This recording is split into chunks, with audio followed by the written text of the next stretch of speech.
Hi everyone, this is Belinda. Welcome back to Belinda's Babies, and I'm Belinda. I already said that, didn't I? Today I want to talk about something that comes up, well, different thoughts in the dolly community about that. And you know what? I don't care. Anyway, it comes up in the dolly world, and what is the difference between a therapy doll and a collector doll? And a lot of folks really some artists just say it's a collector doll and I don't do therapy dolls, but I just want to talk about what is a therapy doll. Therapy dolls are dolls created to bring comfort to someone. So they can bring support, comfort, they can be used for children, in hospitals, people living with dementia, or someone just going through grief or stress or lost a child or whatever. They're designed to feel really soft. And sometimes they're weighted bodies, sometimes not. Sometimes they even have like a powder scent, like a nice smell, right? The idea is when you hold them, you feel soothed, comforted, and connected. Now, collector dolls are and can be defined a little different. There are dolls for people to buy. The artistry of the doll, that is the main interest of collectors. The detail, the exclusivity, am I pronouncing that right? They might be limited editions, signed by the sculptor or painted by a well-known reborn artist. Those are more collector dolls. Collectors usually display them, photograph them, add them to a carefully curated collection. The value often grows with time, especially if they're one of a kind. Well, they're all one of a kind art dolls, but a doll that is rare to find or a limited edition you can't get anymore, especially if you can't find it, on Temu or AliExpress, right? Those dolls that you can't find there. So their therapy dolls are more focused on emotional well-being. Collector dolls are more about the art and the investment appreciation. They can overlap, and they do overlap for me. I have dolls that I cuddle more, that I use more for therapy, and then I have my art dolls that I protect more and I have in my cabinet in my living room. It really depends on who's holding the doll, what are they looking for, and what do they need from the doll, or what is their real purpose. So for me, that's the beauty of this hobby. Dolls can mean different things to different people. And so therapy dolls versus collector dolls, you can have both, right? But some people say reborn dolls are not for children, or art dolls are they're not for the elderly, or they're not for this, or they're not for that. It can be the same thing. It also can be very different. So I want to thank you, and I hope you understand that. Hello again. So to add on to the definition or the thinking or the mindset surrounding a therapy doll versus a collecting doll, a lot of dolls that are created by artists have a magnet in them.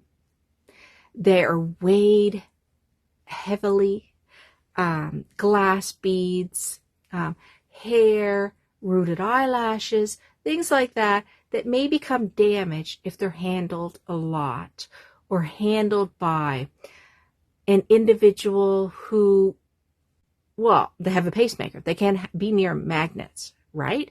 Or a child. But really, my thinking is I want to look at creating both types of dolls. This particular fella I just completed, I call him a fella because he looks like a fella, and I consider him a therapy doll. And the reason why I consider him a therapy doll is because he's basic art created, basic paint, I guess, very basic. He has painted hair. There's no rooted hair. There's no rooted eyelashes, okay? There's no magnet in him, right? He's only about 2 pounds, I think. He does have glass beads in his limbs, in his body, in his head, but he's not heavy to hold. This doll I would consider both a collector doll without the deep details, also a therapy doll, because it is good for someone in a nursing home. It is good for a child. I'm not going to say I recommend for a child. I'm just going to say if that is your interest, this is good for a child because, one, there's no magnets. And for a child that's responsible, I would say, with a doll. But once again, it's your money, whatever you want to buy. If you want to buy your doll, your child, an art doll, the power and the decision is up to you because it is your money. There's not as much art in this doll, but it's still paint. So you have to be careful with that. So you have to consider that when you think about that for a young person. But you know your young person, how they're going to handle the doll. Because it's a therapy doll, and because it's a doll that is a kit that I got from AliExpress, and what else was I going to say about that? Yeah, you don't have the magnets and the rooted hair and all that sort of thing. It'll be a different price, more of a base price. So this little one, this is the Pip. Now this Pip Baby is, you cannot get this doll unless you get it from AliExpress. I don't know if they even have them on Temu anymore. But this kit you can only get, as far as I know, Temu, because you can't get this kit anymore. It is not found anymore at the anywhere else. So I lost my words. I want to say that this baby, this Pip Baby, is very lightly painted, but he also has some dark hair there. You see around his face and around his eyebrows a little bit. He was born a little hairy. You know, over time that hair will fall out, I would think. But I'm saying that he is a very lightweight doll, but still has that realistic look and feel to him. So guys, if you're interested in this little fella, I think I'm going to have him for sale on my Belinda's Babies Facebook. You can message me that way, and I'll probably put the price up for him there. But I think he is just the sweetest little boy. He's got this little rounded nose, cute little cheeks. He is glossed. He has nails and gloss nails. Not a lot of detail in the nails, but it's glossed. And he does have nail tips, light nail tips, which is good. And what else can I say about this fella? Yes, he will go home with a onesie and a new outfit based on the gender that you choose, or gender neutral baby. There will be a small box opening for this sweet one too. So I'm getting back into making babies again because I did take a bit of a time off to create a couple of babies for myself, to which I did, and you guys seen. So now I want to get back into making babies again and offer out to you guys. Yes, you guys. So I'm thinking the way I'm going to do it is, in my mindset, I'm going to have a set for my art, be it a therapy art or more collective art, where there'll be more details, capillaries, and more veining and stuff like that. Does this doll have veining? Yes. Does this doll have some, what do you call it? What do you call it? The dots? Oh my gosh, brain fog, menopause fog, whatever you want to call it. Mottling? Yes, but very lightly. You can barely see the veining. It's very, very light. You can barely see it. So some people would say it doesn't even have mottling, but the doll has been mottled. The doll has had veins and does have veins, very lightly. Now another doll that I make that is going to be more of a collector reborn doll. You will see that in more detail. And of course, that collector doll will have painted hair or rooted hair. Most likely more painted because rooting takes so long, and the price will reflect that. The doll will have rooted eyelashes. Although I tend to like them without the rooted eyelashes, but you know, people like that. The doll will have a magnet, although I tend to like without magnets, but those collector dolls will have that. The therapy dolls, I won't have that.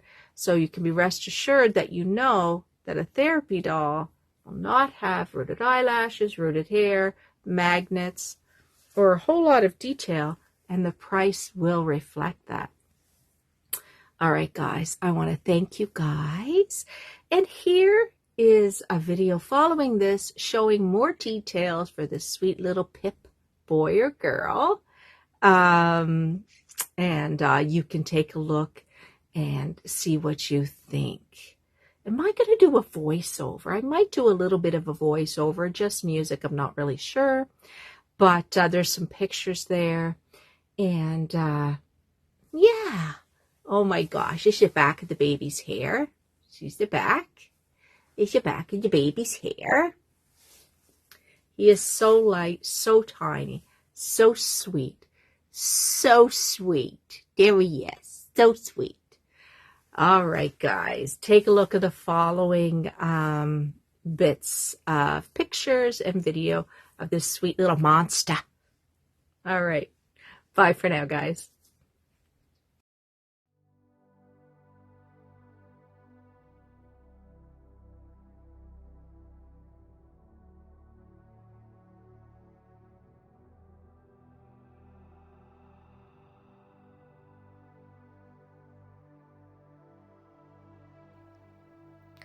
So I've tried to show Pip here in some of the natural light. It's hard, actually, unless you go outside. I don't know. I don't have the greatest windows, I guess. And it's not just that. It's just a shadow. I shadow the doll a bit. But this is the baby in some natural light. I'm just showing how the arms move easily. His sweet little face. Oh my gosh, his little nose. It's just the round little nose. It's so cute. So cute. He's so tiny. Such a tiny little baby. Such a tiny little boy.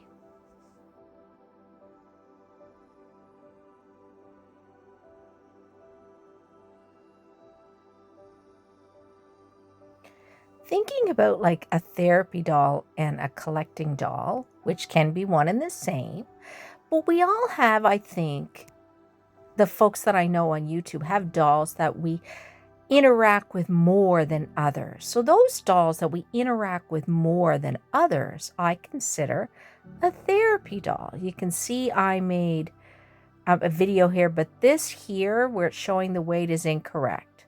I didn't set him properly. I was just learning the scale because I just got that scale, so I was just learning the scale. You can see his lots of eyebrows there and some extra little hair streaks there on him. I was wanted him to have me more hairy, even though he was and is a very pale baby. Showing him up a bit closer. Look at that face. Look at that nose. So once again, like a therapy doll, you're not going to see from me with eyelashes or magnets or rooted hair of any sort. That is different, and that will be in my category of a collector doll. Also, I think that's why some of us really like or have gravitated, not only for the price, for Temu and AliExpress dolls, but because we don't feel as anxious handling them. I've heard several people talk about that they don't feel as anxious handling them because they don't want anything to ruin them, and that the price is effective for that, right? I mean, when you're paying a heavy price for a collector doll, yes, you want to touch them and change them, but you want to be very mindful of where the doll and who the doll is with, or who touches the doll, where the doll goes, if it sits in the sunlight for long, and all that sort of stuff. So I feel that a doll from Temu and AliExpress, or a therapy doll, you don't worry about it, or you don't have to worry about it as much because of the light paint and the I guess the eyelashes and the magnets and stuff. But now that I'm thinking about it, there's a lot of dolls that come from Temu and AliExpress that do have magnets in them. So you must be careful with those if you're going to be using those with younger, responsible children or elderly. Because if you're bringing a doll into the elderly and they have a pacemaker, I don't know the effects of that, but I've heard that it's not good to do that. Look at this little Pip boy. Oh my gosh, he's so cute. He's so cute. I think here I'm really trying to figure out how in the world to operate the scale, and I actually got Trevor to help me figure that out so I could do and actually show his weight, and in the end you'll see that he actually is 2 pounds, 2 something, I think. He is so easy to hold. Look at them. And he's naked currently. I'm showing his feet and his little feetsers. He is I also don't think you can get an AliExpress or Temu Pip that's pre-painted from there. So that gives you the opportunity here to have a Pip, if you don't have a Pip in your collection, at a cost-effective price. Because I don't think you can get these pre-painted. I looked, unless it was previously from previous somewhere else. But just showing his hands a little bit and the fairness of him. Like I said, he is veined, he is modeled, but they're not going to see a whole lot of that because I can't really see it very well, but I did do it very, very lightly. Doesn't stand out big time. And you know, the doll that I recently got from McPherson's of the doll with the limited sold out kit, you can't see veining or mottling. And you don't always have to see veining or mottling. We know that. So I'm not too concerned about that per se with a therapy baby. Some of my therapy babies you may be able to see that, but this particular one is not very highlighted. So if you're looking for that in a strong way, and that's something you really desire, this baby is not for you, because you will be bothered by the fact that it's not strong. There's blue undertones definitely on the face, around the feet arches and his eyes, and a little bit of his forehead and things like that. You're going to see that. But, oh my gosh, look how peaceful he looks. So here's his weight, 2.12. 2 pounds, 12 ounces, 12.1 ounces. So, yeah, that is actually his weight. I'm happy that I got this scale. I got it at a good price, actually. And here's me trying to look at his length. I think it's 15. Yeah, 15, I think, in length. And actually 15 and a half, maybe. But that is the length of this sweet, sweet little fella. So I'm going to show, I think, a few more pictures at the end of this video. So enjoy this video, guys. Check out Belinda's Babies on Facebook. where I will offer him for sale. Currently, I don't know what that price is going to be, but I'm going to take a look at what that's going to look like. Thanks so much, guys. Love yous all. Have a fantastic day. Bye for now until next time. Don't forget you have a choice. Don't forget to come back to Belinda's Babies, to where we enjoy creativity, we have fun, and we celebrate every season of life. Thanks, guys. Bye for now.